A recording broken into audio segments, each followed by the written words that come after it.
Chains clinked beneath the pews as candles trembled in the church. On a humid Georgia night in 1841, the overseer rose to scold a praying slave. A whisper of iron, a hidden blade, and the hymn broke.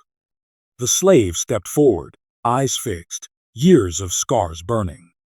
With one swift strike, the overseer fell, slaughtered before mistress and master, blood threading the aisle. Voices shattered, bells rang, and the congregation froze, because what the slave said next would haunt the plantation forever. They called him Samuel in the quarter, though the ledger for Gray Oaks Plantation recorded him as Sam, property of Thomas Gray. He was born somewhere between Creek and Cane, under a roof patched with pine shingles, and the midwife swore he took his first breath during a thunderstorm so loud it rattled the washpots. By the time he could stand, cotton lint already clung to his hair like frost, and by the time he could carry a water bucket, he knew the shape of chains by touch alone. He would learn that sound before he learned most words, and he would never forget it, even when he dreamed. Especially when he dreamed. Master Thomas Gray wore linen like armor, white as the blossoms that made his fortune, and moved through the fields with the gait of a man who believed the earth itself owed him a bow. The mistress, Eleanor, kept keys braided into a ribbon at her waist. They chimed when she walked and stung when she slapped. To Samuel, those keys sounded like a song he wasn't allowed to sing. The overseer, a man named Pike, had eyes the color of wet iron and a laugh that carried across the furrows. He did not speak often, but when he did, men straightened and girls stared at their shoes. Everyone understood Pike. His language was the tally rope and the ashwood stick, and on bad nights it was the buckle end of his belt. Samuel learned the field work from the old hands, and the night work from silence. When he was 12, he watched his mother's hands, stiff from picking, cracked like river mud, fold up a rag doll she'd sewn and hide it beneath a plank in their floor. "Keep something soft," she whispered, as if softness could be hoarded. 2 months later, fever took her in a church-turned-sick house, and the mistress sent a prayer wreath to the quarters as if prayers could stitch breath back into a chest. Samuel sat outside the door and listened to the hymn until it blurred into the rasp of cicadas, and he decided that if softness existed, it must live somewhere he had not seen yet. He did not cry where anyone could see. But one man noticed how he swallowed his tears. Pike noticed. The overseer took an interest, the way a hawk takes an interest in a rabbit path. He corrected Samuel's posture with a shove, corrected his tempo with a strike, corrected his hunger with less cornmeal. A good slave, Pike said to the master, becomes the rhythm of the work. Samuel learned the rhythm, because the rhythm cut fewer stripes into his back. But the rhythm also taught him where every blind corner sat, where the fence sagged behind the cane shed, where a small boy could sit beneath the rose hedges and hear talk not meant for him. From there he learned the plantation's true map, who owed whom for a favor, which driver drank, when the mistress snuck sugar into her tea, how the master counted his bales, and what they feared when they whispered the word revenge. South of the big house stood a one-room church with scrubbed benches and a tin cross that flashed like a knife whenever sun pulled through the doorway. Sundays there made a cracked kind of peace. The master liked it. It kept the ledger tidy to say his souls were tended. Samuel sang because everyone sang, but he listened because old Jacob, the blacksmith, sang off beat and hid wisdom in the wrong notes. Jacob taught Samuel how to fix a hinge without claiming it was broken, how to borrow embers in a pocketed coal, how to hammer iron into something that would pass for a buckle, but bite like a chain. Hands learn, Jacob said, even when mouths mustn't speak. Samuel's hands learned quickly. What they learned next would become a problem. Seasons turned with the wheel of labor. Christmas came with a grudging feast, salt pork for the quarters, pies for the house, a dram of molasses, and a shaky permission to laugh. The mistress played hostess with a cluster of magnolia at her shoulder, and the master pretended he liked the hymns. New Year meant new ledgers, new quotas, and speeches about industry. The quarters lit small fires and told stories of people who'd escaped along the river, stories of people who'd been hanged for trying. They whispered about a girl on the neighboring place who had poisoned a driver's coffee and walked away smiling. Her smile, someone said, kept her alive. Samuel did not trust smiles, even his own. Once, after Christmas night, Pike dragged a boy no older than 13 into the yard and made the others watch as he tied the child's hands to a post. He stole a heel of bread, Pike said, and he raised his belt. The moon looked away behind a cloud. Samuel's stomach clenched because the boy's hands were like his had been, thin, bird bone, still believing in softness. Pike brought the belt down, again and again, counting like a merchant counts coins. The master stood on the porch and watched, saying nothing. The mistress watched too, her keys quiet for once. When Pike finished, the boy didn't stand. Pike kicked dust at him and said, "Remember the cost." Samuel remembered. This would come back like a shadow he couldn't shake. Work crews shifted. Samuel moved from cotton to the press house, where he learned how lint turns to fiber turns to money. He saw the scales, how they were doctored with a thumb, how weight could be a lie if the hand that held it enjoyed lying. He learned the names of ships that took cotton east and sugar west, and the names of dogs that could track a man beyond the swamp. He learned where the water lay sweet even in drought. He learned, most of all, how to keep his face plain when the overseer spoke, how to tuck a thought behind his teeth and let it sit there like a seed in winter. It would sprout when the ground warmed. He would know when. In the smithy's heat, Jacob forged garden hoops, mule shoes, and hinges, and a few things for no one's ledger. Samuel swept, stoked, and fetched a pail, and while he fetched he noticed the shape Jacob's hands made when they bent iron around a horn. That shape became a quiet language, the difference between a hook that hung buckets and a hook that could catch a wrist, the difference between a buckle that closed and a buckle that cut. If a thing is meant to hold, Jacob said, it can be taught to break. Samuel nodded and kept nodding, because Pike had begun to hover at the smithy door more often. Pike liked to watch fire when he was restless. He would drag the poker through the coals as if searching for a word that wouldn't come. "You sing too loud," he once told Samuel, though Samuel hadn't sung. "You stand too proud," he said another day, though Samuel had been kneeling. Pike's eyes were always measuring. The numbers he kept in those eyes would be settled soon enough, wouldn't they? The plantation itself had moods. In dawn's bluish hour, fog lay between the rows like a veil, and the world felt almost gentle. By noon, the heat pressed like a palm against the back of the neck. The cicadas scratched the air raw, and gentleness left. At dusk, the smell of cane and river moss rose like a memory older than any man. At night, owls called from the pines, and sometimes a whippoorwill answered back. Sometimes it was a man. Samuel didn't believe in omens, but he believed in counting. He counted outrages the way Pike counted bales.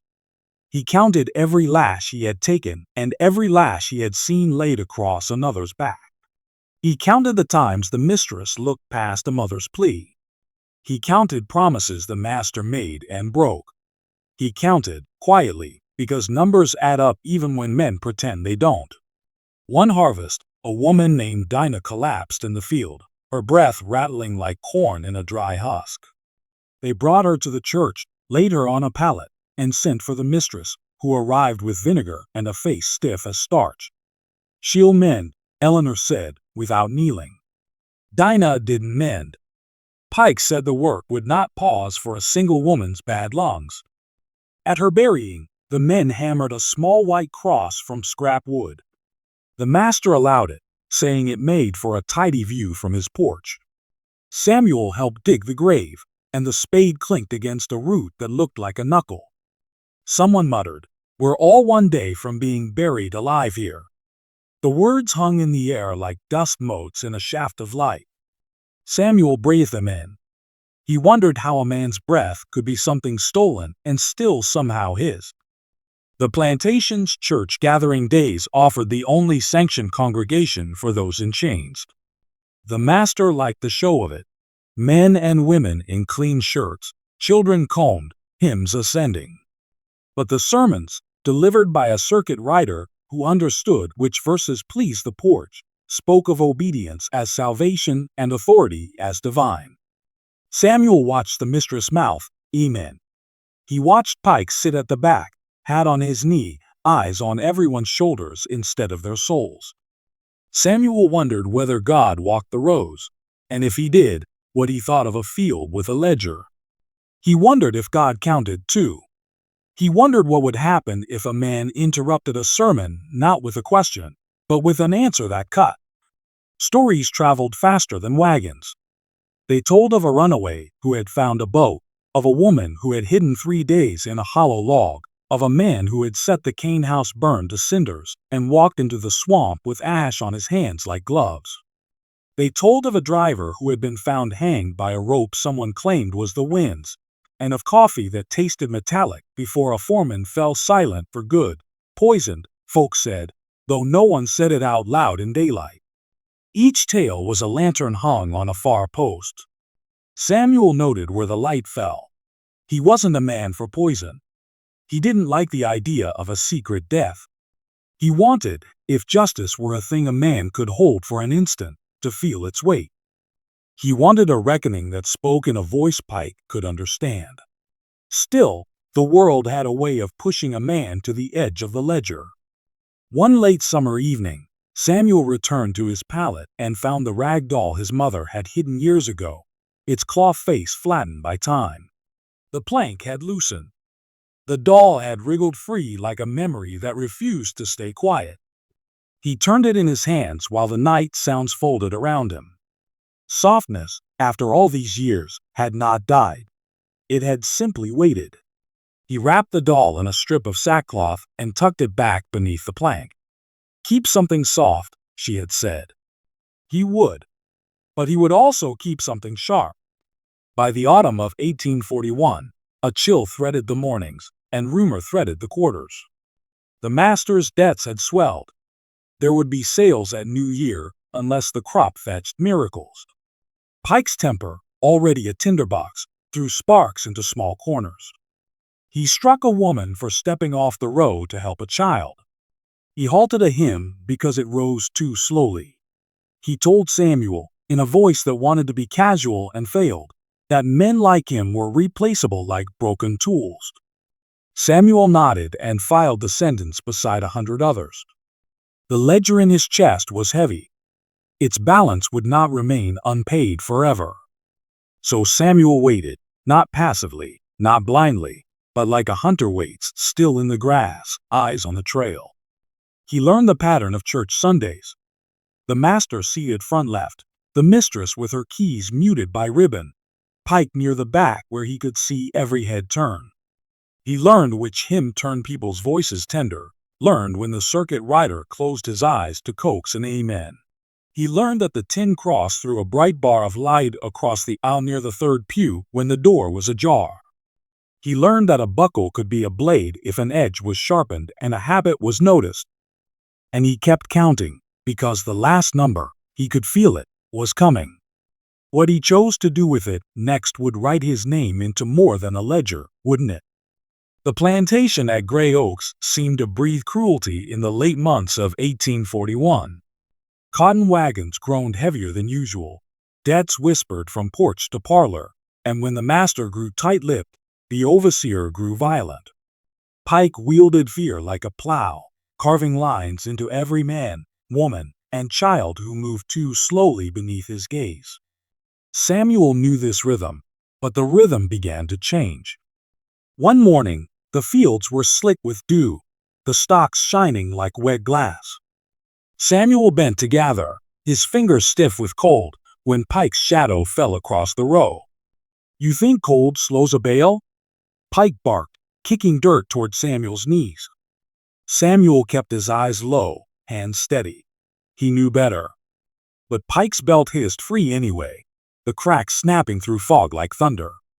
The leather kissed Samuel's shoulder, slicing cloth and skin alike. He bit his tongue until he tasted copper, not daring a sound. "Stand proud, boy," Pike sneered. "Chains teach faster than kindness." That word, chains, hung in the air like smoke. Samuel wanted to spit, but he swallowed instead. Behind him, he heard the others pause, their breaths caught, but not a soul dared move. Pike's cruelty wasn't meant just for Samuel. It was theater, a warning to every pair of eyes in the row. By midday, blood dampened Samuel's shirt. He worked anyway, to stop men worse. And Pike knew it. He circled back twice, watching, measuring, smirking when Samuel's movements slowed. That night in the quarters, old Jacob pressed a poultice of herbs to Samuel's wound. "He wants to break your body so your spirit follows," Jacob muttered, his hammer-calloused hands surprisingly gentle. "Don't give him both." But Samuel already felt something shift. Pain was no longer just pain, it was tally. Every strike was a coin dropped into a jar that would one day shatter. The cruelty escalated with winter's bite. On a Christmas Eve, when the quarters hoped for even a scrap of peace, Pike staged his favorite spectacle. He ordered every man, woman, and child to gather by the smokehouse. Torches painted cruel shadows against the wood. A girl named Annie, no more than 14, had been accused of slipping bread to her younger brother outside ration time. Pike dragged her forward by the arm, her cries muffled by the thick silence of those too afraid to breathe. "You steal from the master's hand, you steal from him directly," Pike declared, his voice booming as though he preached a sermon. "What do we do with thieves?" Samuel's gut twisted. He knew the answer before Pike lifted the rope. The girl was tied to a post, her wrists raw against splintered wood. Pike lashed her before the entire gathering, each strike ringing out between sobs and gasps. The mistress stood at a distance, face unreadable, keys at her waist chiming faintly with each movement. The master did not appear at all. Samuel clenched his fists until his nails cut crescents into his palms. The doll hidden beneath his floorboard flashed in his mind, his mother's voice whispering, "Keep something soft." But there was no softness here, only fire and rope. When Pike finally stepped back, Annie collapsed, her body a trembling shadow. The crowd dispersed in silence, carrying her away as though she weighed the world. Pike smiled, satisfied. That smile lodged in Samuel's memory sharper than the lash itself. It was not discipline. It was pleasure. Days bled into nights, nights into whispers. Samuel heard murmurs of revenge curl through the quarters like smoke. Some said Annie's spirit would haunt Pike. Others muttered that someone should hasten the haunting. A man named Caleb swore he'd seen Pike spill whiskey on his boots and laugh, daring lightning to strike him. But whispers did nothing. Pike's cruelty only thickened. One bitter New Year's night, frost crisped the ground. The plantation house glowed with a feast, roasted fowl, sugared pies, music spilling through shutters while the quarters huddled around thin fires. Pike strode into the yard unsteady with drink, leather still looped at his side. He spotted Samuel among the embers and grinned. "Sing us a hymn, boy," he slurred. "One fitting for the Lord's year." Samuel's jaw tightened, but he obeyed. His voice rose, steady, carrying an old tune about deliverance. Others joined softly, a hum under the stars. Pike listened, eyes narrowing, until suddenly he barked. Louder. The hymn swelled, voices cracking, children startled awake. Samuel sang until his throat burned, and when he faltered, Pike struck him across the face with the back of his hand. Blood filled Samuel's mouth. Pike laughed. "That's the song I like.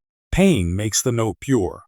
The laughter echoed in Samuel's skull long after Pike staggered away. He lay awake that night, staring at the rafters, every nerve alive with rage. For the first time, he admitted it aloud to himself, if not yet to others. This man must die. By the time church gathering came again, Samuel's fury had hardened into resolve. The small wooden chapel smelled of pine pitch and candle wax. The tin cross above the door caught the morning sun, slicing a silver beam across the aisle. The master sat near the front, his linen spotless, his mistress beside him with folded hands. Pike leaned in the back, eyes prowling. The circuit rider droned verses of obedience, words Samuel barely heard. Instead, Samuel's ears caught the creak of the pews, the rustle of hymnals, the faint jangle of mistress's keys. His eyes slid toward Pike, whose hand rested on the hilt of his belt as though it were a sacred relic. Samuel's heart pounded, not with fear, but with certainty. He had counted every lash, every insult, every drop of blood. The ledger was full. Payment would come due. He traced the hidden blade tucked in his waistband, a piece Jacob had shaped from scrap iron, honed sharp enough to bite. The weight of it pressed against his ribs like destiny itself. The hymn began, voices rising in uneven waves. Samuel sang, but beneath the notes his mind whispered a different refrain. Tonight, it ends. Tonight, it ends. But how it would end, and how many would bleed, no one in that church yet knew. What Samuel did next would tear the world open. The morning of the church gathering arrived heavy with mist, the kind that clung to collars and dampened every step. The air smelled of pine and damp earth, but beneath it Samuel caught another scent, the copper tang of his own determination. Inside the small wooden chapel, benches groaned under the weight of the congregation. Children squirmed, mothers hushed them, and old men leaned heavy on their walking sticks. The master occupied the front pew, back straight, chin lifted, as if God himself took attendance. Beside him, the mistress sat with her keys pinned in a bow of silk, her lips already parted for the sermon's Amen. And at the back, leaning with one boot braced against the wall, was Pike, the overseer, the man whose eyes carried every scar Samuel wore. The circuit preacher's voice filled the room, smooth and practiced. Obey your masters, as unto the Lord. Submission brings salvation. Discipline is the rod of heaven. The words dripped like syrup, but Samuel heard only iron. His hands flexed in his lap, feeling the outline of the sharpened buckle Jacob had given him, hidden beneath his waistband. Each syllable from the preacher was a hammer on his resolve, forging it sharper than steel. A hymn began, soft at first. The voices rose, women trembling, men carrying bass notes like anchors, children whispering the words their mothers had taught them. Samuel joined, but his voice was tight, his chest a cage too small for the storm inside. Pike's eyes drifted over the rows, always watching, always waiting for weakness. When his gaze landed on Samuel, it lingered, and Pike's mouth curled. It wasn't a smile. It was a reminder. A promise that cruelty was never finished. And that was the moment Samuel knew. There would be no waiting for another Christmas feast, no plotting for New Year's night, no poisoning or whispering revenge in shadows. The church, this very gathering where the overseer watched with his smug certainty, would be the place. Here, in front of the master, the mistress, and God's own altar. If Pike believed fear kept men chained, Samuel would break those chains here, in sight of everyone. The hymn ended, silence hanging like a veil. The preacher opened his Bible, flipping pages, ready to remind the enslaved that obedience was holiness. Samuel rose. At first, no one noticed. The creak of his bench sounded like a cough. But when he stepped into the aisle, heads turned. His shadow crossed the beam of light from the tin cross, cutting through it as though a man could slice through Scripture itself. "Sit down," hissed a voice behind him, someone fearful, someone who saw the danger. But Samuel did not sit. His hands trembled only once as they closed over the hidden iron. The preacher stammered, confused, his sermon halting. "Brother, the Lord calls us to—" Samuel's voice cut through, rough and steady. "The Lord calls no man to chains." Gasps rippled through the benches. The master twisted in his seat, face darkening with outrage. The mistress clutched her keys, their metallic song jangling like alarm bells. Children stiffened, mothers pulled them close. And Pike pushed off the wall, grin spreading. "There it is," he drawled. I knew this one carried fire in his gut. His hand went for his belt, the same strap that had bitten countless backs. But Samuel was faster. With a swift motion, he drew the sharpened buckle, its edge catching the candlelight. Gasps turned to shrieks. The preacher dropped his Bible. It hit the floor with a dull slap. For a moment, time held its breath. Samuel stood in the center of the aisle, the iron in his grip no longer a tool, no longer a secret. It was a weapon, the sum of every wound, every lash, every injustice. And Pike laughed. "You'll swing for this, boy," he sneered, stepping forward, hand on his strap. "They'll hang you 'fore the night ends." Samuel's heart pounded like a drum, but his voice was clear. "Better to hang free than live chained." The congregation murmured, fear mixing with awe. Some bowed their heads, praying. Others stared wide-eyed, unable to look away. The master barked, "Pike, seize him." And in that instant, the decision crystallized. There was no turning back. Samuel lunged. The iron flashed. Pike swung his belt, the leather snapping like a whip, but Samuel caught it on the iron edge. The strap split, frayed ends whipping harmlessly aside. The overseer's eyes widened, just for a heartbeat, before Samuel drove the sharpened buckle forward, striking across Pike's chest. Blood bloomed. The church erupted. Women screamed, children cried, benches scraped against the floor in chaos. The preacher shouted for mercy, but his voice was drowned by the storm. Pike staggered back, fury replacing shock. He charged, fist raised, but Samuel met him halfway. The two collided in the narrow aisle, bodies slamming against pews, sending hymnals flying. Samuel's grip tightened on the iron. He thought of Annie tied to the post, of Dinah buried before her time, of every man and woman bent double beneath the overseer's lash. He thought of his mother's rag doll hidden under the plank. And with a guttural cry, he struck again. The overseer's shout turned to a gurgle. Blood sprayed the wooden floor, spattering the tin cross with a crimson sheen. The congregation froze. The mighty overseer, Pike, the man who ruled with whip and fear, collapsed onto the church floor, his body twitching once before going still. Slaughtered. For a heartbeat, silence swallowed the room. Even the cicadas outside seemed to pause. Only the ragged sound of Samuel's breath filled the air. He stood over Pike's fallen body, iron dripping red, chest heaving. His eyes rose to meet the master, whose face had drained of color, fury and fear warring behind his gaze. The mistress clutched her keys so tightly the ribbon tore. Samuel's voice, hoarse but unbroken, rang out. "Chains break tonight. Remember this." Somewhere in the back, someone whispered amen. And in that single word, Samuel knew the turning point had come.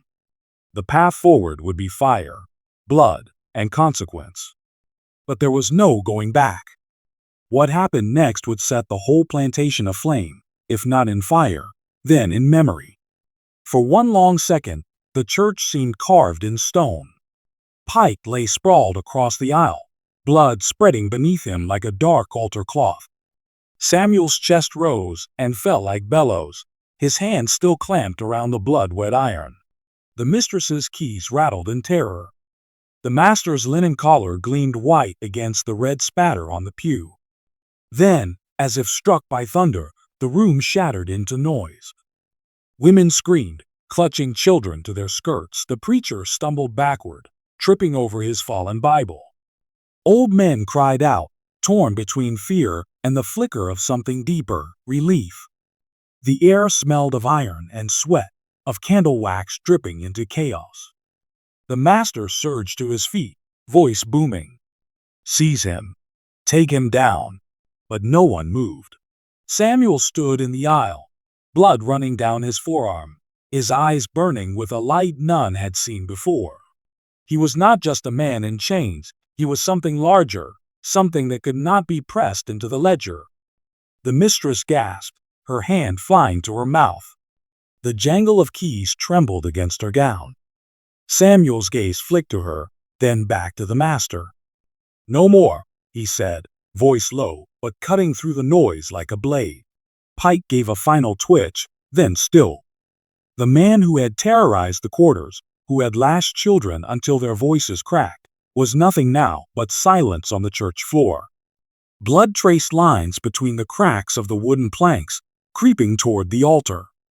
The preacher raised his trembling hands. "Samuel, please. Mercy.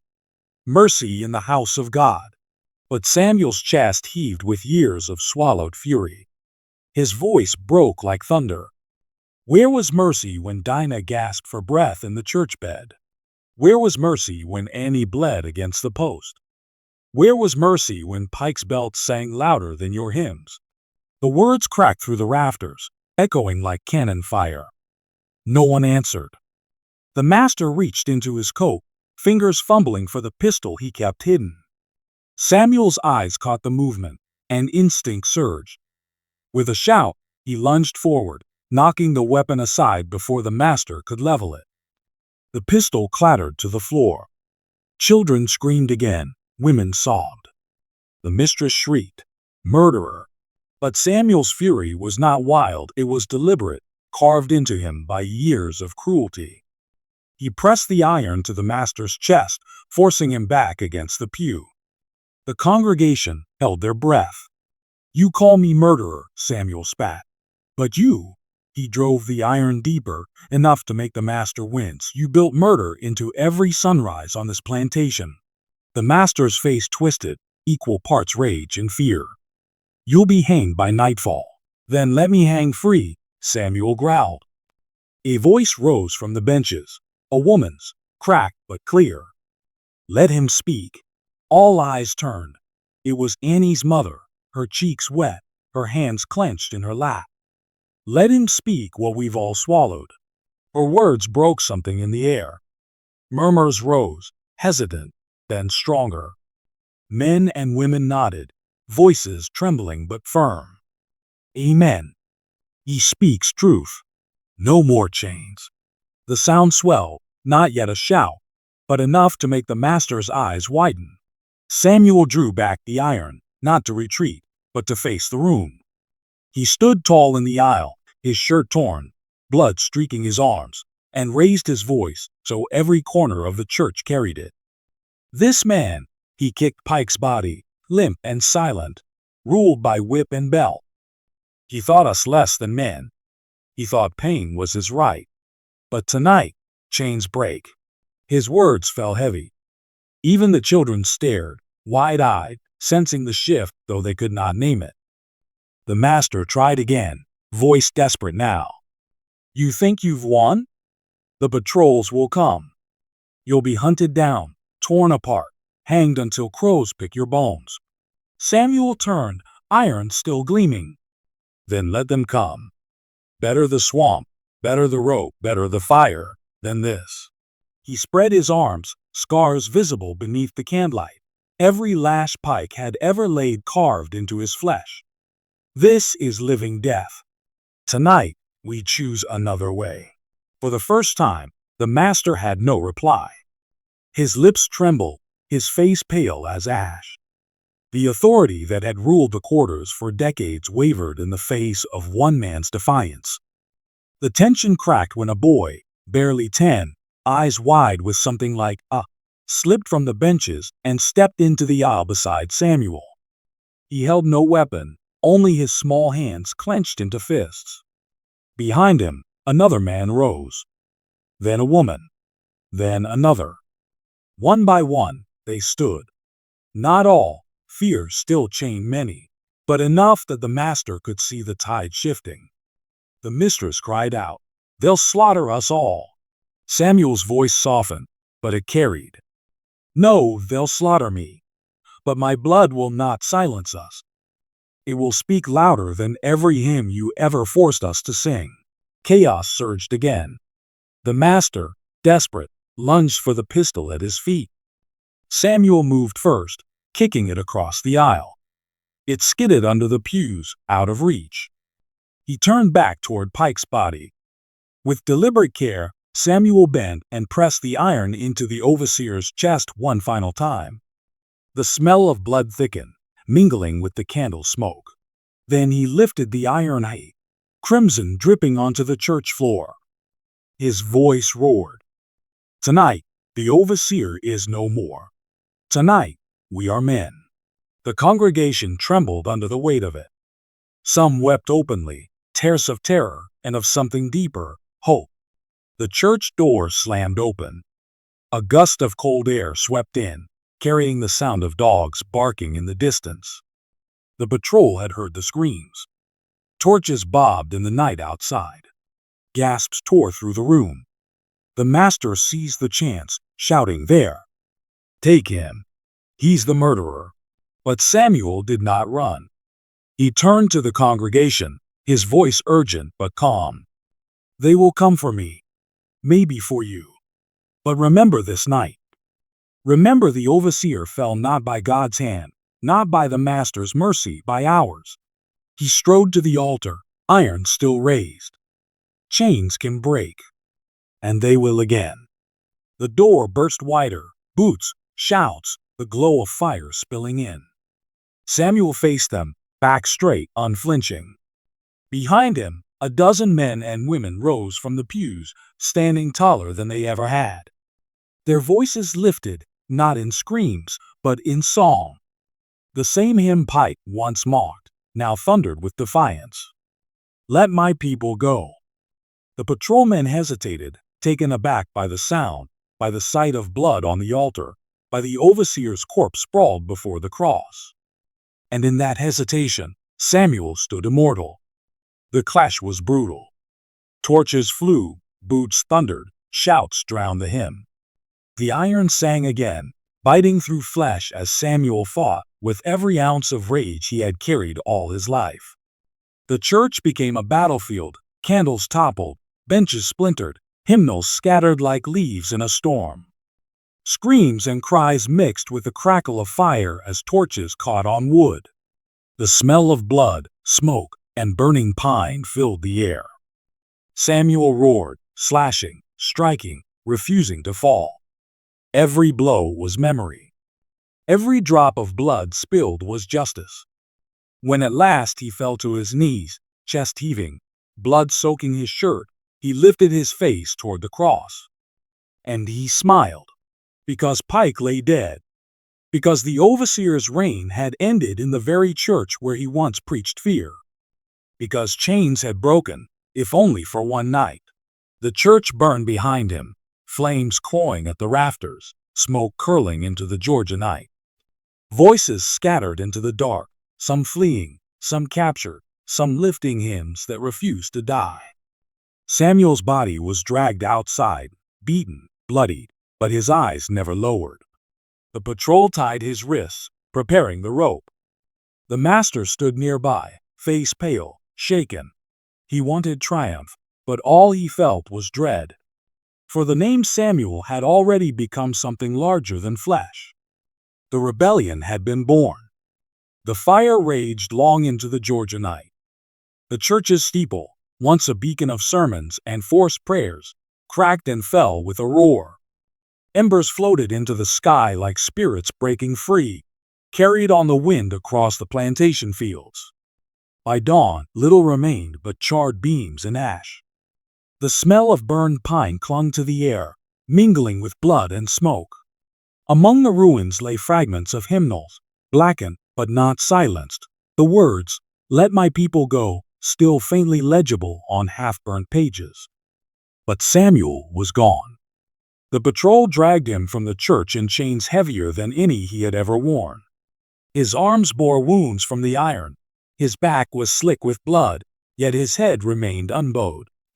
The master walked behind them, pistol in hand, face pale, as though the fire had burned not just the church, but something deep inside him. At the crossroads, before the eyes of every enslaved man, woman, and child on the plantation, Samuel was bound to a post. The overseer's corpse was already buried, though without ceremony, hidden in the dirt behind the stables. No prayers, no hymns, only silence. But Samuel was to be made into a spectacle. The preacher, voice trembling, read verses of obedience. The master ordered the gallows rope hung from the oak tree near the church ruins. Mothers covered their children's eyes, but the children peeked through their fingers, drawn to the man who had broken chains in the house of God. Samuel stood tall even as the rope was slipped around his neck. His lips moved, whispering words none could hear at first. But as the hush fell over the gathering, his voice rose. He did not beg. He did not curse. He sang the same hymn, the one that had thundered through the church as fire took its walls. His voice cracked from blood and smoke, but it carried. Let my people go. The crowd shivered. Some turned away in tears. Others mouthed the words with him, though silently, in fear. The master gave the order, the rope tightened. Samuel's body convulsed once, twice, then stilled. His head fell forward, his chest no longer rose. The song died on his lips. Yet the silence that followed was heavier than any whip. For in that silence, every enslaved soul saw something the master could not erase. They had seen the overseer fall. They had seen a man rise above chains. They had heard freedom sung louder than the whip. That night, while the patrols celebrated their victory, whispers spread through the quarters. Samuel killed Pike. Samuel burned the church. Samuel sang to the end. His name traveled faster than the fire's smoke. Beyond the plantation, down the back roads, through the swamps, carried by traders and drifters and field hands. Samuel became more than a man. He became a story. Some said he struck Pike down with a single blow. Others swore the fire did not burn until Samuel's voice lit it. Some whispered that he had not died at all, that the patrol's rope broke, that he had vanished into the swamps, where he lived on as a free man, watching the plantation from the shadows. Truth blurred into legend. But one thing never wavered. Samuel had broken the silence. Years later, in hushed tones around the fire, children who had never seen his face heard his tale. They whispered of the man who had lifted iron in God's house, who had slaughtered the overseer, who had sung as the rope tightened. And with every retelling, Samuel's defiance lived on. His death became not an end, but a seed. A warning to masters. A spark for the enslaved. The master tried to erase him. He forbade the name Samuel to be spoken aloud. He doubled the patrols, tightened the chains, outlawed gatherings in the church. But the tighter he clenched, the further Samuel's story spread. On Christmas nights, when the air smelled of pine and smoke, the elders would lean close and whisper, "Remember the church of 41. Remember Samuel." And the children would nod, their eyes wide, their hearts pounding with a fire no whip could quench. Decades later, when slavery itself cracked and the chains were broken across the South, the story of Samuel still lived in Georgia's fields. Some said Union soldiers heard it from freedmen. Others said preachers retold it in sermons about faith and rebellion. No matter how the tale changed, one truth remained. In 1841, on a cold Georgia night, a slave rose against the overseer. In the house built to silence him, he spoke louder than the master. And so, the story closes not with the sound of chains, nor with the silence of the rope, but with a song carried through time. Let my people go. A hymn that outlived Pike, outlived the master, outlived the plantation itself. Because Samuel's voice never truly died. History records many names of masters, overseers, and owners.